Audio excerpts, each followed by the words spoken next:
Halo Bani Rebahan, apa kabarnya nih? Mudah-mudahan kalian semua baik-baik aja ya. Balik lagi sama Mas Pur di sini. Kali ini Mas Pur mau cerita ini sebuah film yang recommended banget buat temenin waktu kalian rebahan. Film kali ini berjudul Aravinda Sameta Viraragava. Panjang banget ya judulnya. Film ini menceritakan tentang pria bernama Viraragava Reddy yang berusaha untuk menciptakan kedamaian antara fraksi Komadi dan Nalagudi yang sudah berperang selama 30 tahun lamanya. Ia tak ingin generasi selanjutnya mewarisi kebencian dari para pendahulunya. Mampukah dia menciptakan kedamaian dan membuat kedua fraksi itu bersatu? Sebelum masuk ke ceritanya, buat teman-teman semua jangan lupa like, comment, share, dan subscribe ya. Gak perlu banyak basa-basi lagi, ini dia ceritanya. Film diawali dengan seorang polisi yang menjaga sebuah rumah, di mana di dalamnya banyak sekali suara jeritan. Dia bercerita kepada seorang pria tentang suara itu. Pria itu bilang bahkan ada cerita yang lebih seram daripada suara-suara barusan. Sang pria itu kemudian menceritakan sebuah kisah. Dikisahkan dua fraksi di suatu daerah yang selalu berseteru selama 30 tahun terakhir. Fraksi Komadi dipimpin Naraparedi dan fraksi Nalagudi dipimpin Basiredi. Semua perseteruan dimulai saat Basiredi kalah judi. Karena tak terima diejek oleh salah seorang dari fraksi Komadi, ia pun membunuh orang itu. Kabar pembunuhan itu sampai ke telinga Nalagudi. Terjadilah aksi saling bunuh-bunuhan antar kedua fraksi sampai menewaskan masing-masing ayah dari Narapa dan juga Basi. Basi menjadi orang terpandang sekarang dan menjadi pemimpin di daerah itu. Dia memimpin daerah itu dengan kejam. Pihak partai oposisi sangat berharap pada Naraparedi untuk bisa mengalahkan Basiredi dalam pemilihan selanjutnya. Scene berpindah di mana Naraparedi menjemput anaknya yang baru pulang dari London setelah selesai kuliah. Gokil, sampai ngeberhentiin kereta di tengah perjalanan. Anaknya ini bernama Viraragava Reddy. Di perjalanan menuju ke rumah, mobil mereka diserang oleh segerombolan orang dari fraksi Nalagudi. Ayahnya bahkan sampai tertembak. Ragava yang shock sempat terkena kampak, tapi Doi nggak kenapa-kenapa. Setelah selesai dengan kesedihan singkatnya, amarahnya meluap dan membantai semua orang dari fraksi Nalagudi. Dia bahkan memotong tangan orang yang menembak ayahnya. Pertarungan berlangsung sengit sampai ia berhasil menusuk tenggorokannya Basiredi. Basiredi pun sekarat. Anak Basiredi yang bernama Balaredi melihat kejadian itu merasa tidak terima. Dia berusaha membunuh Ragava, tapi polisi datang dan melerai semuanya. Ragava pun pulang membawa jasad ayahnya dan para pengikutnya yang tewas. Ibu, nenek beserta keluarganya sangat terpukul atas kejadian itu. Ragava pun dengan keteguhannya ikut mengkremasi ayahnya. Setelah itu, rekan politik ayahnya bernama Sudarsan menghubunginya, mengajaknya menggantikan ayahnya. Neneknya mengingatkan bahwa Ragava untuk tidak seperti ayahnya, agar generasi selanjutnya tidak mewarisi kebencian pendahulunya dan mati sia-sia. Ragava mendengarkan sekali nasihat dari neneknya ini. Kemudian Ragava memutuskan untuk pergi dari rumahnya, meninggalkan ibu dan neneknya. Ia pergi ke Hyderabad sejenak untuk menghilangkan kesedihannya atas kematian ayahnya. Singkat cerita, saat sampai di Hyderabad, dia langsung menelpon Sudarsan dan bilang jangan macam-macam dengannya. Bahkan sabit yang digunakan untuk menusuk Basiredi masih belum dia cuci. Kemudian dia bertemu seorang pria yang sedang nego soal mobil. Ragava bilang jangan beli mobil itu karena isinya sudah banyak yang diganti, tidak asli lagi. Bahkan ada banyak kerusakan di dalamnya. Pria itu kemudian mengajak Ragava mampir ke bengkelnya untuk ngeteh-ngeteh santuy. Pria itu bertanya bagaimana Ragava tahu semua kerusakan yang ada di mobil itu. Ragava bilang kalau mobil itu adalah milik ayahnya. Mobil itu rusak saat ia dan ayahnya diserang. Ayahnya meninggal pada kejadian itu. Pria itu kaget mendengarnya dan memperkenalkan dirinya sebagai Nilambari. Ragava pun menumpang tinggal di bengkelnya Nilambari. Scene berpindah ke seorang wanita bernama Aravinda yang tengah kabur ke bengkel Nilambari karena dikejar segerombolan pria. Dia bertemu dengan Ragava. Karena melihat gadis yang butuh pertolongan, Ragava pun melindunginya. Dia memamerkan kekuatannya dengan membengkokkan kunci pas yang ada di bengkel. Para pria itu pun menciut nyalinya dan memutuskan untuk pergi. Meski telah ditolong, tetapi Aravinda ini tidak berterima kasih. Malah tingkahnya kayak sosokan gitu. Nampaknya Raghava merasa ada something yang terasa di dalam dada. Saat Raghava sedang santuy naik mobil bersama Nilambari, mereka dicegat oleh polisi. Ada rahasia pemabuk katanya. Jadi mereka disuruh memasukkan mulut mereka dengan alat pendeteksi alkohol. Ya, karena alatnya bekas celup sana celup sini, Nilambari tentunya tidak mau dong. Dia nyolot ke polisi dan bilang kalau mereka ini orang baik-baik. Sialnya saat Nilambari berusaha membuktikan isi tas mereka, tiba-tiba sepucuk pistol jatuh. Nilambari pun dengan instan dibawa ke kantor polisi. Dia meminta Raghava untuk membebaskannya. Keesokan harinya, Raghava mendatangi seorang pengacara yang katanya hebat, bernama Saradi. Dia pun menceritakan semuanya. Asisten Saradi yang bernama Balu menanyakan mengapa Raghava khawatir atas kesalahan temannya. Dia bilang kalau sebenarnya itu tas miliknya, jadi dia juga merasa bertanggung jawab atas pembebasannya Nilambari. Ternyata Saradi ini ayahnya Aravinda. Aravinda menarik ayahnya dan menceritakan bahwa Raghava lah yang telah menolongnya kemarin. Ayahnya memutuskan untuk menangani masalah Raghava secara gratis asal Raghava mau menjaga Aravinda. Raghava bingung dong kenapa sampai dia dijadikan bodyguard segala. Balu menceritakan kalau memang Saradi suka menyuruh kliennya melakukan sesuatu. Ada beberapa kasus yang justru dia kalah. Timbullah dendam dari klien-klien itu pada Saradi sehingga keluarganya lah yang kena imbas. Raghava pun setuju dengan kesepakatan itu. Raghava selalu mengikuti Aravinda kapanpun dan kemanapun dia pergi. Ya kayak jadi satpam keliling gitulah. Dari situ mulai timbul benih-benih cinta di hati Raghava. Singkat cerita, Nilambari sudah bebas. Dia bilang ke Raghava kalau mau balik ke rumahnya udah nggak apa-apa karena udah kelar urusannya. Raghava bilang dia belum mau pulang. Dia menemukan hal yang belum pernah dia rasakan. Untuk pertama kalinya, sejak ayahnya meninggal, dia bisa tersenyum dengan tulus. Semua ini berkat Aravinda. Kebetulan, Aravinda sedang mengerjakan tesis seputar adanya fraksi-fraksi di kalangan desa terpencil yang memicu kebencian satu sama lain. Menurut Raghava, mungkin Aravinda bisa membantunya menemukan solusi atas permusuhan yang telah lama terjadi di desanya. Esoknya saat sedang mengantar Aravinda, Raghava berpapasan dengan para pengikut ayahnya. Raghava pun menyuruh Aravinda untuk menyetir sendiri dan dia menemui para pengikut ayahnya. Mereka bilang sengaja menemui Raghava di kota karena ingin mengajaknya membalaskan dendam ayahnya. Raghava dengan penuh wibawa bilang kalau dia pergi ke kota untuk menghindari hal itu. Fraksi Nalagudi menyerang saat ada lawan. Ketika lawannya pergi, mereka bisa apa? Raghava juga bilang dia tidak ingin ada peperangan lagi. Dia sengaja pergi agar para pengikut ayahnya bisa belajar dari keluarganya yang tinggal seorang nenek dan juga janda. Dia ingin agar para pengikut ayahnya bisa meneruskan hidupnya bersama keluarga dan anak mereka masing-masing, memulai hidup baru yang lebih damai dan bahagia. Sontak, para pengikut ayahnya menangis terharu mendengar hal itu. Raghava pun meminta mereka untuk kembali ke Komadi dan berusaha mengikhlaskan apa yang sudah terjadi. Di sisi lain, ternyata Basiredi yang sekarat kini telah bangun. Dengan amarahnya, dia menyuruh anaknya si Balaredi untuk mengirim orang dan membunuh Raghava.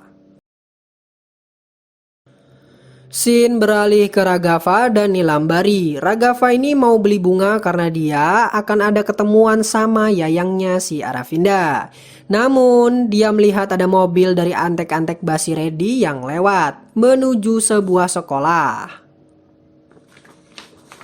Sekolah itu ternyata sekolah dari adiknya Aravinda. Merasa akan terjadi sesuatu, Raghava mengikuti mobil itu. Benar saja, ternyata anak buah dari Basiredi ingin menculik adiknya Aravinda. Dengan cepat, Raghava mencegah hal itu terjadi dan menghajar anak buah Basiredi. Salah satu anak buah Basiredi bilang kalau Basiredi sudah bangun dan akan membunuh Raghava. Ada 20 miss call dari Aravinda. Raghava pun langsung ke stasiun untuk menemui Aravinda. Ya, doi awalnya nggak langsung marah, tapi karena Raghava menyembunyikan alasan keterlambatannya, Aravinda jadi ngambek. Scene berpindah ke Basiredi dan anaknya yang baru pulang dari rumah sakit. Istrinya menyambutnya, lalu Basiredi menyuruh anaknya menelpon anak buah yang dikirimnya untuk membunuh Raghav. Namun, tak kunjung ada jawaban. Kayaknya Om Basi ini sensi banget. Marah-marah dia menjambak anaknya. Dia bilang anaknya sekarang kok malah jadi pengecut. Padahal ayahnya hampir mati akan dibunuh Raghav. Basiredi memaksa pergi untuk membunuh Raghav sendirian. Balaredi mencegah ayahnya. Dia berjanji akan menemukan Raghav dan membunuhnya atas nama ayahnya. Sementara itu, ternyata anak buah Basiredi yang mau nyulik adiknya Aravinda ini dikurung di rumah tua yang dijaga polisi di awal film. Pantas saja ada suara teriakan yang sering terdengar dari rumah itu. Scene berganti ke Raghav yang menemui seorang penanggung jawab politik bernama Krishna. Dia sudah berusaha mengatur perdamaian di kedua fraksi itu sampai saat ini tidak kunjung berhasil. Raghav minta diaturkan pertemuan dengan Balaredi agar ia bisa berbicara dengannya secara baik-baik. Kagetlah Om Krishna mendengar hal itu. Lagi asik ngobrol, HP-nya Raghav berdering. Ternyata itu dari Aravinda. Aravinda bilang kalau adiknya hilang di mall. Belum kelar ngomong, dari belakang si Aravinda didorong masuk ke dalam mobil. Raghav tahu kalau Aravinda sedang diculik. Dia bertanya apakah ada orang yang tangannya buntung ada di situ. Aravinda pun mengiyakannya. Raghav sadar itu ulah dari Basiredi. Baru mau pergi, Om Krishna memprovokasi Raghav. Dia bilang, ya udah pergi aja, habis itu bunuh-bunuhan. Udah gitu aja terus. Raghav bilang ke mereka bahwa kalian mungkin bisa melukai gadis itu. Raghav pun gak jadi pergi. Dia minta teh terus menyuruh Aravinda untuk memberikan HP-nya ke orang itu. Raghav bilang ke mereka bahwa kalian mungkin bisa melukai gadis itu. Jika hal itu sampai terjadi, maka aku akan memburu kalian sampai kemanapun. Kedamaian yang terjadi di desa kalian saat ini, semua itu karena aku. Kalau kalian berani memicu perang lagi, maka aku akan menyiksa kalian sampai kalian minta untuk dibunuh sekalian. Sontak mobil yang membawa Aravinda berhenti. Marapa, sang supir mobil itu pergi ke mobil yang ada di belakangnya dan menyerahkan HP itu ke Balaredi yang sudah bersama adiknya Aravinda. Sama seperti sebelumnya, Raghav mengancam Balaredi. Kalau sampai dia membunuh anak itu, maka Raghav juga akan membunuh anaknya Balaredi. Dia akan memburu Balaredi kemanapun Balaredi bersembunyi. Kalau dia menginginkan kedua fraksi bisa damai, maka Raghav akan menunjukkan bagaimana caranya. Aravinda dan adiknya pun diturunin di jalan. Mereka pun selamat dan diantar sampai ke rumah oleh Raghav. Aravinda masuk ke kamarnya. Raghav pun mengikutinya dan bilang kalau ia harus memenangkan perangnya baru dia bisa menjadi pria yang Aravinda inginkan. Raghav pun pergi. Esoknya Aravinda datang menemui Nilambari. Dia meminta Nilambari menceritakan semua tentang Raghav.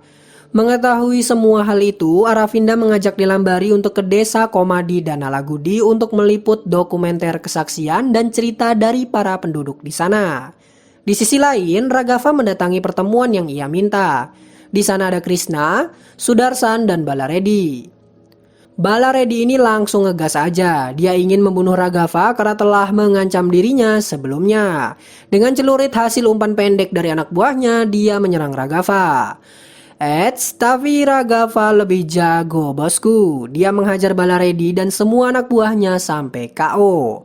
Sampai KO aja ya, nggak sampai tewas. Kemudian dia duduk bersama Balaredi dan menceritakan tujuannya mengajaknya bertemu. Dia ingin mengakhiri semua pertikaian ini yang tidak kunjung kelar. Dia ingin menciptakan kedamaian bagi dua desa ini. Dia tidak ingin anak-anak mewarisi dendam yang hanya menciptakan kesengsaraan. Dengan kerendahan hati, Raghav rela Balaredi menjadi pemimpin daerah selanjutnya, asalkan Bala mau mewujudkan perdamaian. Kalau sampai Balaredi mengkhianati janjinya, maka dia tidak akan melepaskan Balaredi kemanapun Balaredi bersembunyi. Raghav pun pergi sambil meminta maaf atas kesalahannya dan ayahnya selama ini. Krishna dan Sudarsan kagum akan Raghav. Scene berpindah ke Aravinda dan Nilambari. Nampaknya karena mobil mereka mogok, mereka jadi malah tinggal di rumahnya Basiredi.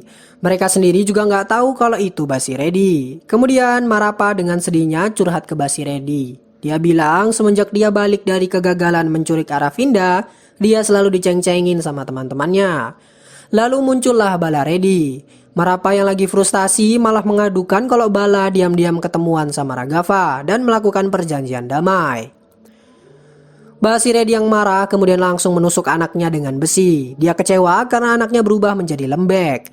Ya otomatis Balaredi pun tewas. Nah, Aravinda dan Nilambari muncul karena mendengar suara teriakan dari istrinya Basiredi. Marapa kaget melihat ada Aravinda, sontak Basiredi sadar kalau itu adalah pacarnya Raghav. Kemudian dia menelpon Raghav dan mengajaknya ketemuan. Kalau tidak, maka nyawa pacar dan temannya akan melayang. Dia juga bilang bahwa desa Komadi akan hangus hari ini. Di sisi lain, nampak terjadilah kericuhan di desa Komadi. Semua warga lagi pada bentrok antar desa. Akhirnya Raghav menemui Basiredi. Raghav bilang kalau ia tak ingin ada pertarungan lagi dan berdamai dengan fraksi Nalagudi. Basiredi langsung menyayat dada Nilambari dan pergelangan tangan Aravinda. Sembari bilang tidak semudah itu Ferguso. Perang ini tidak akan selesai begitu saja sampai dia bisa membunuh Raghav. Basiredi berusaha untuk menyerang Raghav, namun dengan bacot no jutsunya, Raghav meyakinkan kedua anak buah Basiredi, si Marapa dan Suba, bahwa dia ingin menciptakan kedamaian bagi generasi berikutnya. Mendengar pidato singkat itu, hati Suba dan Marapa terketuk. Mereka kemudian membawa Nilambari dan Aravinda yang hampir pingsan ke dalam mobil. Basi mempertanyakan kenapa mereka berdua justru mengkhianatinya, padahal mereka sudah dianggap seperti anak sendiri. Marapa bilang bahkan anak kandungmu sendiri kau bunuh dengan keji. Lantas bagaimana dengan kami yang hanya dianggap anak? Suba kemudian menjatuhkan celuritnya di depan Raghav sebagai bentuk janjinya bahwa peperangan tidak akan terjadi lagi. Mereka berdua kemudian pergi membawa Aravinda dan Nilambari untuk diselamatkan. Tinggallah Basiredi dan Raghav. Bayuanlah mereka ini. Secara fisik tentu saja Raghav yang menang. Basiredi tewas ditusuk dan mayatnya langsung dibakar di semak-semak. Raghav kemudian ke rumah Basiredi dan menceritakan semuanya pada istrinya Basiredi. Istrinya ini sadar bahwa semua ini adalah kesalahan suaminya. Bersama dengan Raghav, dia pergi ke desa Komadi untuk menghentikan peperangan. Raghav menyuruh mereka semua berhenti. Dia bilang bahwa kedepannya istrinya Basiredi lah yang akan memimpin daerah mereka.